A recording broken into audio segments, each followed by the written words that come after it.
this country called Canada? Am I, Nicolas Krusek, sitting in my cozy home in Vancouver, British Columbia, am I squatting on stolen native land? Welcome to the Daily Objective, brought to you by the Ayn Rand Centre UK. Today, to help me disentangle the legal and historical implications of native land claims, I'm joined by one of my favorite objectivists, attorney, philosopher, and historian James Valliant. James, thank you very much for joining me today. Certainly my pleasure. I've enjoyed your podcast so much. It's certainly my honor to be here, sir. Well, thank you, James. There's a few different perspectives, there are a few different angles on this issue that I'd like to take today. One of the reasons why this is a very difficult subject to discuss is partly because of the strong emotions of the people who are most affected by the question of native land claims, but also there's several aspects of this issue that have been intertwined and packaged. On the one hand, there's the actual question of who owns the land and the various treaties that the Canadian government entered into, which they didn't keep or reneged on.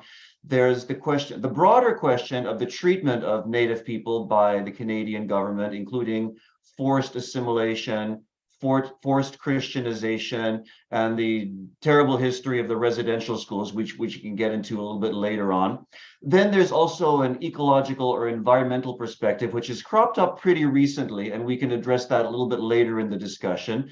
But how about we begin with the actual question of who owns the land and how do we determine this? And now I know that technically something like 90% of Canada is considered crown lands. It's owned by the British Crown. And therefore, the Queen or King of Great Britain is actually our head of state. But many Native groups are now saying, well, no, we were actually here first. This land was stolen from us. What do we make? What do we make of that? How do we evaluate these claims? Well, on the face of it, from an objectivist standpoint, they're both so far from the concept of property rights, both of those concepts, that they're really not a valid concept of property rights. The only kind of property rights that are valid are individual property rights. Your property rights, my property rights. An individual has property rights. Insofar as the system does not recognize individual property rights as the only legitimate form of property rights, both sides are approaching the issue of, quote, rights in a totally philosophically corrupt manner. If, for example, Native Americans did not have the, say, the Lockean notion of mixing your labor with the soil and a moral understanding of why only individuals can properly assert a property right to some area of land, then of course they're totally lost. If we're talking about collectivized rights, and I would urge people to read Ayn Rand's essay, Collectivized Rights, as well as her essay on man's rights, which discusses this in some detail, the only morally valid form of property rights are individualized property rights. Native Americans, both in Canada and the United States, had a very, very mystical and dubious and collectivist notion of property rights that were not individualized property rights. They were, in effect, collectivized tribal rights. I grant you that the British government had a far more sophisticated approach to property rights, but the holdover from the medieval system of property rights is exactly with the anti-capitalistic element that was preserved in British law. The Crown, no more than a tribe, can own anything.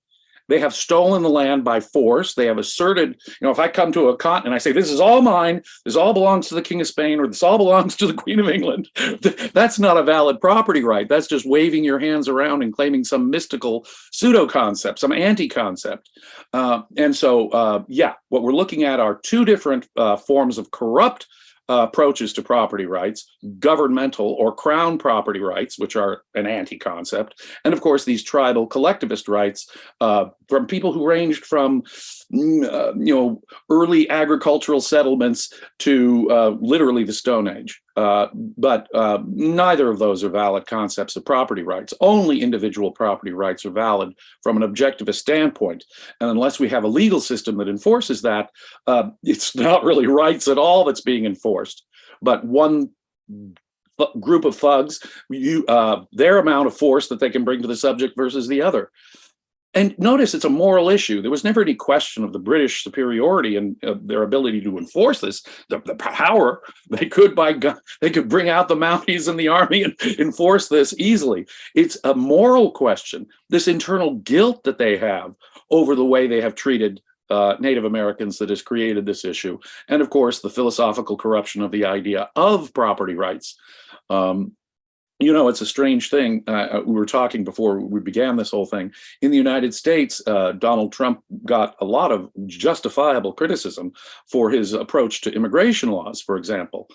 The sovereignty of the United States, in my view, does not give it the right to exclude innocent, peaceful, law-abiding, non-terrorists who want to come into America and just work and be peaceful here. And so he got a lot of criticism for his anti-immigration policy. If we were to project this upon Native Americans, what, did they have a collectivized right to keep out immigrants from Europe? That kind of collectivized right is one I do not recognize. What, they had a right to be racist and keep white people out? That would be the other side of it that goes completely ignored, of course. No, there are no collectivized rights. You brought up a few interesting questions. So granted that what we had was a clash between two groups, both of which had an incorrect, improper view of property rights.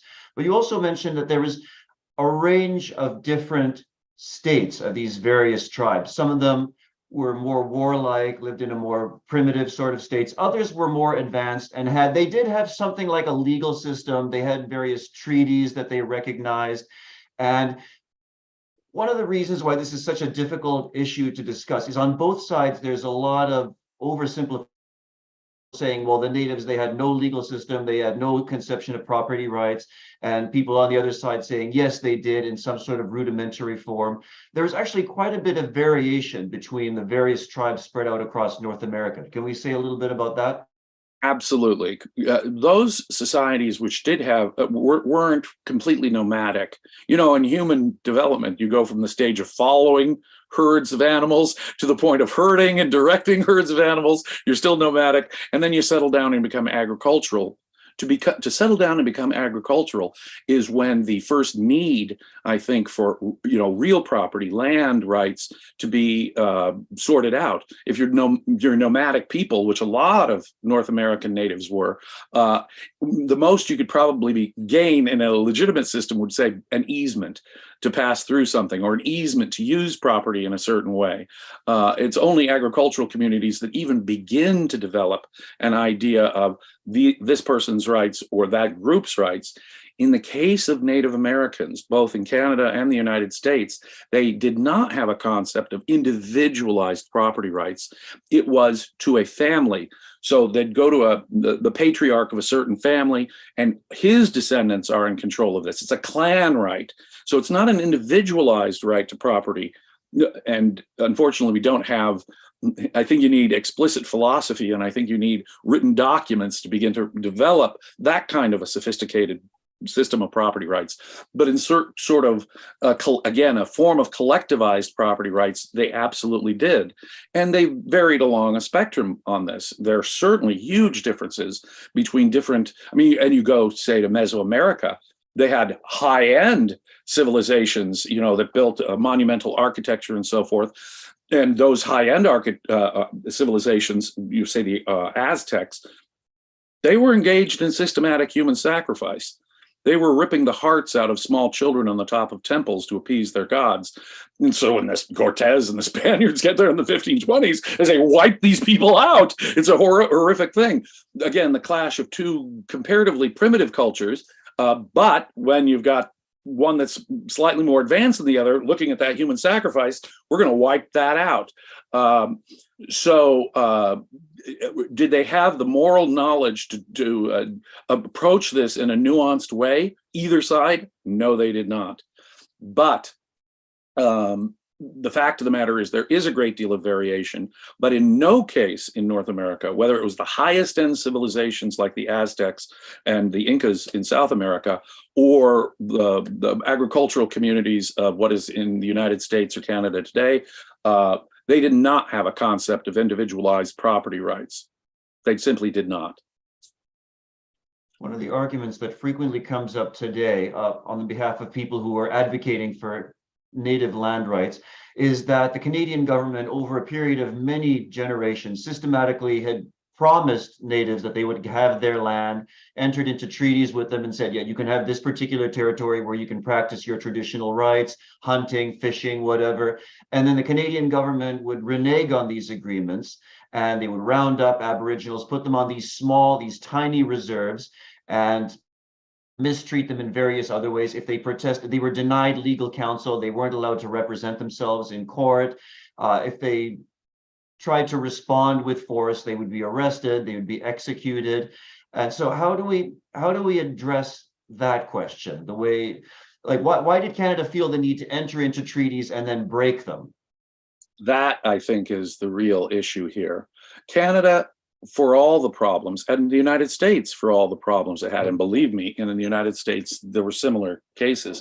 There were a number of cases. There were certain Native Americans who got along. Now, first, let's back up and look at the context. The normal approach is to say, oh yeah, Europeans got here and completely wiped out by genocide the native populations of North and South America. That is simply factually and demonstrably false.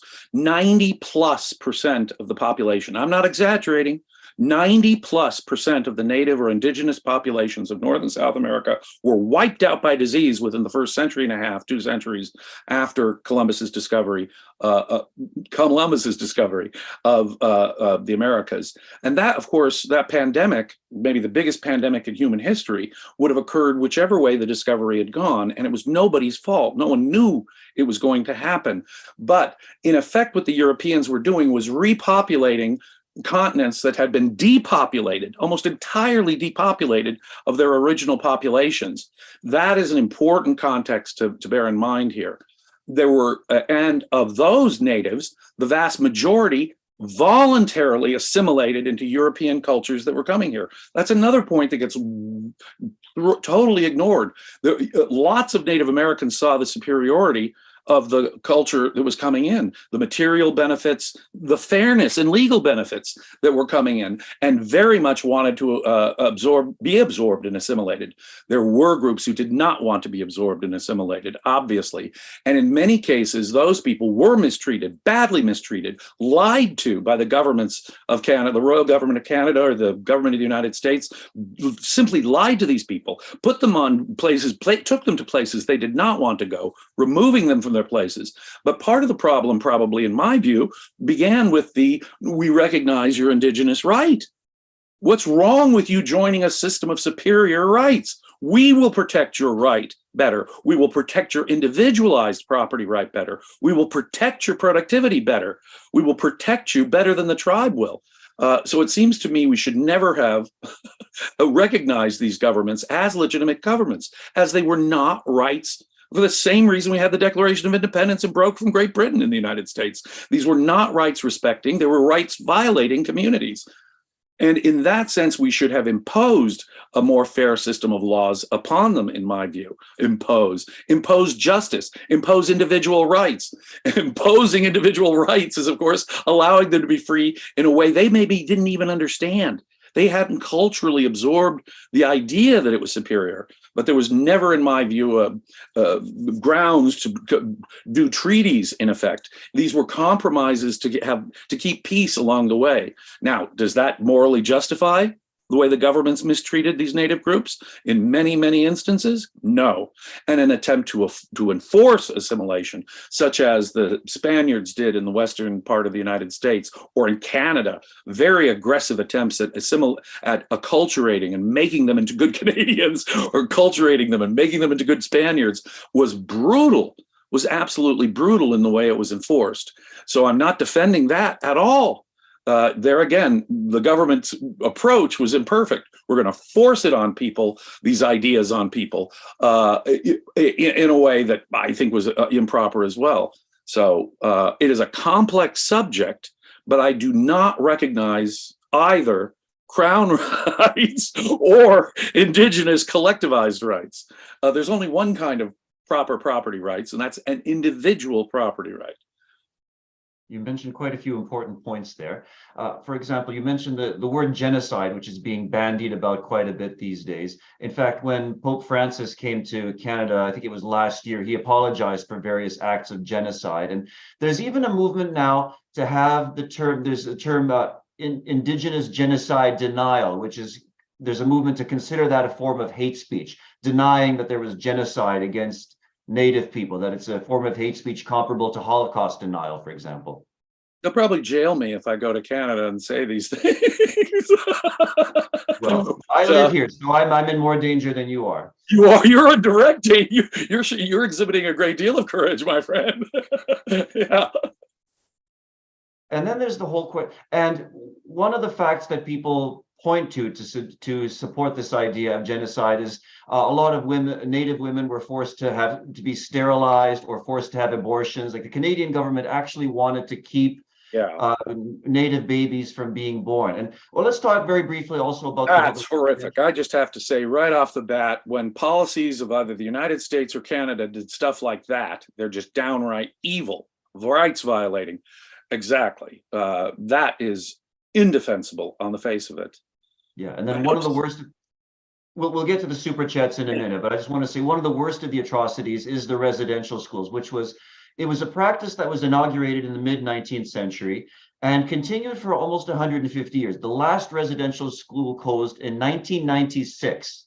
1996, that's within living memory, within the past 30 years. So these Native children they were taken from their families, often very, very far distances. They were put in these schools, they were funded by the Canadian government, but run by the various Christian, mainly the Catholic Church, but also the Anglican and United and other churches. From what I understand, they didn't learn very much. There was a lot of forced labor that took place, horrible abuses, physical, emotional, sexual abuse in many cases, and many of them died of malnutrition in other cases. And one of the reasons why this is such a volatile subject and so difficult to discuss rationally is because the question of the land claims and the question of the mistreatment of natives is so meshed up in most people's minds that they can't separate the one issue from the other. It's what Ayn Rand called a classic package deal. We have rights violations going on potentially on both sides, and to sort that out, the only means we have of doing this is philosophy. And obviously, the philosophical bankruptcy of our time in terms of looking at rights in a collectivized way blinds people on both sides of the political spectrum from analyzing this in any really just way. Yeah, and for those viewers who want to look into Ayn Rand's views of the Native situation, there's some comments in the book. Ayn Rand answers the best of her Q&A. Look into pages 103 to 104 of the paperback edition. The very same book as the controversial Beethoven comment that I was addressing a couple of days ago. But how about we take a moment now and have our producer Irene read us a few of the super chats. So we have a few generous super chats. Mary Aline with $4, Jonathan Honig with 99 cents, Jeff Bannister with $4 and $20, 20 Canadian dollars, asking a question. Could you speak about the United Nations Declaration on the Rights of Indigenous People and our recent Truth and Reconciliation movement? Our Indian Act should be torn up, in my opinion. Yes, yes, yes. The United Nations has officially, of course, this should be hardly any surprise, the United Nations has officially, of course, recognized, and in fact, from what I recently read, they recognized that the peoples of the Americas, the indigenous and aboriginal peoples of America, were victims of genocide. And were dispossessed in all cases. No, they've joined in the standard leftist claptrap about this, and that is counterproductive. In fact, only will aggravate, it seems to me, conflicts here and encourage conflicts here that the legal systems of both of our countries will find harder and harder to resolve if they don't get the ideas straight. Yeah, and part of the question also addressed the so-called Indian Act. I say so-called because it always grates on me when people use the term Indian. An Indian is somebody who comes from India. for the record. But yeah, so the Indian Act of 1876, that was part of the Canadian government's program of forced assimilation, forced Christianization. Let's try a little bit of a thought experiment. So when the Europeans first came to North America, let's assume that they had a consistent individual rights respecting philosophy. What should their interactions with the native peoples have looked like? And bearing in mind that some of the native peoples were peaceful and probably you could have engaged in trade to mutual benefit. Some of them might have been a little bit more warlike and it would have been necessary to respond to force with force. But what should the early interactions with native peoples have looked like, say around 1500 and so on? In my view, the rules, if you have just rules about rights, property rights, individual rights against being coerced, those laws are the only kind of moral law that are correctly applied by the state. So when they came, when the British came to North America, their approach should have been, ours is a legitimate system. Insofar as you want to enter that, please do. And as they moved further and further west into the continent and went past places where there were natives already living there, they should have said, insofar as you have established a right, and this is, of course, getting to the philosophical point, if an individual native has established a legitimate property right, it should have been recognized by those governments. The Royal Government of Canada, the United States of America should have recognized where there were legitimate property rights established by individuals or groups and said, hey, you've homesteaded this. This is your property. You've mixed, using the Lockean term from the philosopher John Locke, you've mixed your labor with the soil, and we can identify that as being yours. Your labor with that soil. So this is your property. And they should have assigned legitimate property rights where they existed among natives. And had they done so, and had they subjected them and said, guess what? We'll protect your property rights in court. We'll send out law enforcement. If there are trespassers, if there are people stealing or damaging your property, you call on the government and we'll protect you. And this will include, of course, I'm sorry, some cousin of yours who claims to be the chief of the collective chief of the tribe, who's claiming some kind of claim on your property. Yeah, and of course, protecting those claims was something that the government conspicuously failed to do, especially when there were native settlements in the way of railroads and other planned developments. You said that. There were a couple of instances in my country's history where the Cherokee were completely forced to leave the area of what is today the state of Georgia. And a Trail of Tears is what it's called, is they were forcibly displaced and removed to places like Oklahoma and Kansas. That kind of thing is just absolute theft on the part and a collectivized theft on the part of one government against another government, mind you. But the personal harm this did to Cherokees and normally peaceful people who had, in some cases, established clear property rights to their rights. That's just inexcusable mistreatment of Native Americans. Now, I don't think Ayn Rand would ever denied that Native Americans were mistreated. What Ayn Rand would say, however, is that in the absence of clear property rights, a system such as a British or American system that comes in with a better understanding of property rights, a better understanding of due process, would have served everyone better. And let me ask this question, though, in the abstract.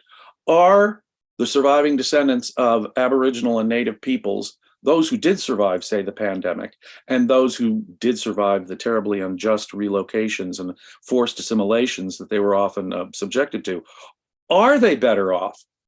Are they better off both in a political and in a material sense because of the arrival of Western civilization to the Americas? I say yes, absolutely yes. Had this been handled on an individualized basis better, there'd be no question in my mind, everyone was better off. Everyone would be better off. Better off with roads, schools, hospitals, shopping malls. That in itself is a very controversial point today.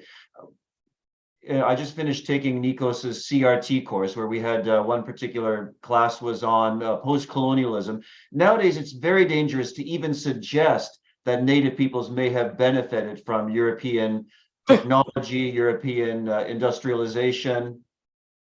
And the funny thing is that they want to keep many of the effects of that. It's not as though they really do want to go back, 500 years. In my state where I live in the United States, in California, I'm not being pejorative in any way, but they were Stone Age. Their high-end culture was, basket weaving.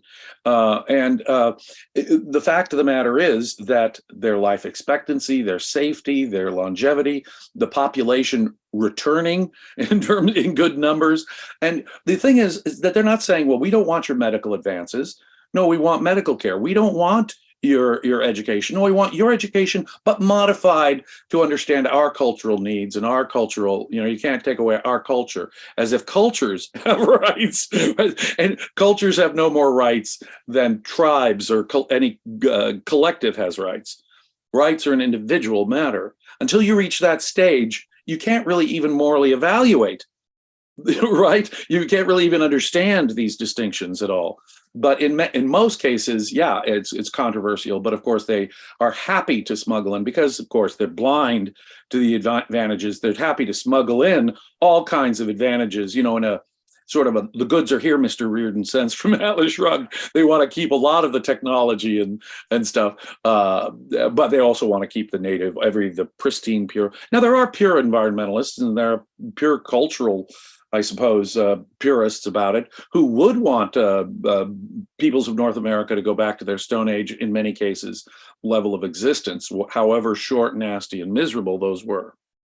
Well, and that's a very important movement. So we can move on to that subject. There is a movement in Canada, and I think in the United States as well, called Land Back, a movement on the part of tribes to actually get some of the land, the North American land, back under their control. And of the various videos that I've watched and the various articles I've read, they're not saying that we don't want the Europeans to get on boats and go back to their continent. We don't want to send people away. It's okay if you stay here. We'll gladly keep your shopping malls, your roads, your factories, etc. But we want to have the right to decide how the land is going to be used. And this ties in with another dimension of native land claims, which is what I would call the ecological or environmental dimension. The idea that these traditional peoples were better stewards or better caretakers in harmony with the land.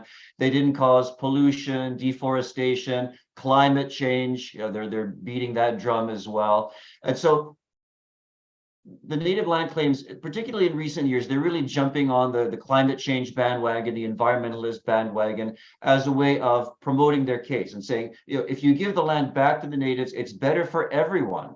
It's better for the planet. It's better for humanity. So there's a real anti-industrial, anti-capitalist streak here as well. Right. They clearly don't understand the relationship between the mind and human survival, the theme of Atlas Shrugged. They clearly, and as I was saying, that's a clear confession. They still want some of the goods that come from it. They just want to control it. Now, wait a minute here. That's a kind of collectivist control.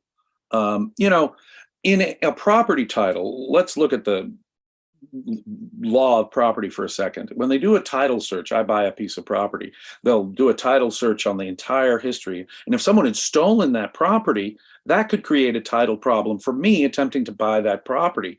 After a certain point, though, that cuts off. It cuts off for very good reasons. People have been using the property open and notoriously. It creates what lawyers call adverse possession. So if I'm out there using the property and no one's complaining, it becomes mine, you see. Or if I develop an easement through something, I develop a right to travel through or use property in a certain way, but it's an individualized property right. So once more, until and unless this land back thing identifies who individually owns these pieces of property, it can't be a government to government thing. Our indigenous or aboriginal government controls in this land versus the British Crown controls this land. No, that's not a legitimate approach. That is a demand in effect for complete socialism and collectivism of the thing. Our tribe will collectively decide how consider this, you're a guy who's come along and built a ranch or a farm in Western Canada. You're a guy who's mining Canada. You built a shopping center or a shop. You built a home there. No. That's not your property. It belongs to the tribe of so-and-so. So stated as such, it is outright theft is what they're advocating. Stealing from individuals the property they produced and created on that land in the name of some ancient collectivized right that comes from 1,000 years ago or 200 years ago or whatever it was. That would be theft. That's how any form of collectivized rights in this sense is immoral and is not a right at all. So the assertion that this tribe, because it was using this land or wandering through it 200 years ago, takes away from the property rights of the people who developed it, used it, and are properly acquired it now innocently, is actually demanding theft. So I totally reject the idea, just as much as I totally reject the idea of reparations, either for Native Americans or for the descendants of slaves here. My great-great-grandfather did not give me some special right to Scotland because my great-great-great-grandfather, my great-grandmother, who was a Native American, I actually can say that, did not confer upon me any particular rights because of her Native American status. No. That's like saying, the King Charles III of England is the rightful king of England because of his ancestry. An idea, of course, that we objectivists reject wholeheartedly. There's another interesting point that you brought up earlier about the Europeans essentially repopulating this continent. Something that's often obscured in discussions today is that when the Europeans first started settling North America around 1500, what they came upon was, relatively speaking, an unpopulated continent, or very sparsely populated continent. So around 1500, the population of Europe was somewhere in the 70 to 80 million range.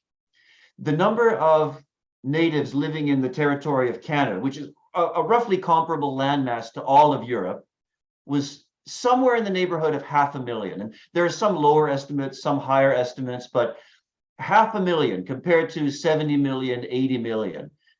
So in a way, you can understand that the Europeans came and said, blimey, there's this huge continent, there's only a few people living here, there's large stretches of forest unoccupied by anybody. The system we're bringing is more pro-human than what they have here. We will have better life. We are more life, more human life will be sustained, longer lifespans, better health, better standards of living. We have a superior system. The ability to say, and in history, a great historian once said something to me that is stuck. In history, the three most important words are compared to what? Whatever the imperfections of the British legal system, Native Americans were not on their way to discovering Lockean property rights, nor were they on their way to discovering British classical liberalism, much less beyond the dawn of an industrial revolution or technological revolution, such as was happening in Great Britain. No, when the British came, they were bringing an objectively superior system that benefited everyone more than the systems that existed before. We cannot be cultural relativists. As objectivists, we are not cultural relativists. The comparatively superior system was the English system of law.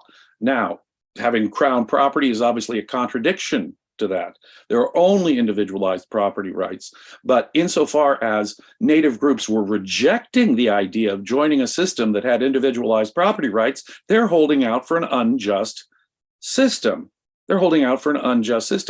It's true, by comparing the populations, you can really see how much more pro-life the system that the Europeans were bringing to North America was.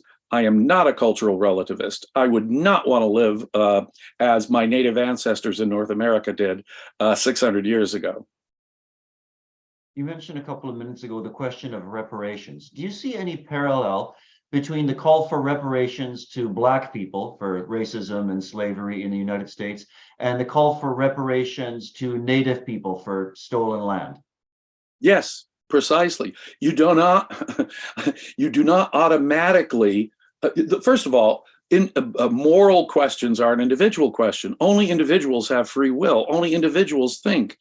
The moral agents here are individuals. Nothing my ancestors did either redounds to my credit or to my blame. If I am, the grandson of some great war hero, what does that say about me? Nothing. Zero, zip, zilch. Same is true for any evils that my ancestors did. No doubt many of my ancestors were European serfs who were kept, in effect, tied to their land in a form of slavery for century after century. Does this give me a beef against all those European royals who kept my serf ancestors connected to the land and living a miserable life? No. At some point, that cuts off. Now, if you can, as I say, trace specific property title back far enough, and that's what we can't do with Native Americans, then you can establish some kind of property right claim on an individualized basis. This guy improved the land. He gave it to this guy, voluntarily got it. This guy gave it to me, voluntarily got it. It's my property. If you can make that kind of a claim, then you can establish a property claim. If you cannot, of course, then it becomes this diffuse thing in the past. Well, white people were in general terrible to indigenous people, at least in these cases, and therefore indigenous people, no. That kind of logic does not work. Credit and blame does not rub off collectively. And it's the same exact issue as far as I can see. And of course, there's no way of settling the question of reparations fairly and justly, because there's no way that you can, despite all the mess that the government, the Canadian government or the US government has made in the past in terms of treaties entered into and broken in poor faith, there's no way that you can offer reparations without confiscating wealth from some people today and giving it, whether to Black people or to Native people. There's simply no fair resolution here. Well, I want to make a really big point. The vast majority of the wealth that exists in the United States and Canada has been created in the last 200 years, has it not? Yes. The vast majority. So the real wealth that exists in the United States and Canada was not the product of any indigenous or native culture or their activities. It was the result of these European immigrants coming over, bringing in a new system and having that system create all these farms and ranches and mines and cities. And, the wealth was created by the mind and was created under a system that was, compared to those natives, definitely a comparatively just and free system. So the idea of reparations, the idea that somehow the wealth that was created in the last 2 years is really stolen from natives is just factually false. It wasn't created by them. If they have reparations, what do they have reparations to? The right to hunt beaver on the easement to hunt beaver on a certain river? That's about it. Yeah. There's one last question that I want to discuss, which is the question of land acknowledgement. Let's check in with our producer, Irene, and see if there are any other super chats to acknowledge. Yes, so there are a few super chats. Before that, I want to make a few announcements. So tomorrow there's the daily objective at the same time, and there is also Life on Earth at 10 p.m. UK time. And now for the super chats. We have a new YouTube member, JC, and Gail Parker comes in with $9.99 with untapped resources and potential in Canada that is still a barren frontier land. For example, precious minerals for tech, chips, etc. The Crown has no moral right to own the mineral rights. Amen. Amen. And this goes equally true for the United States government, which has claimed ownership of most of the Western United States and Alaska.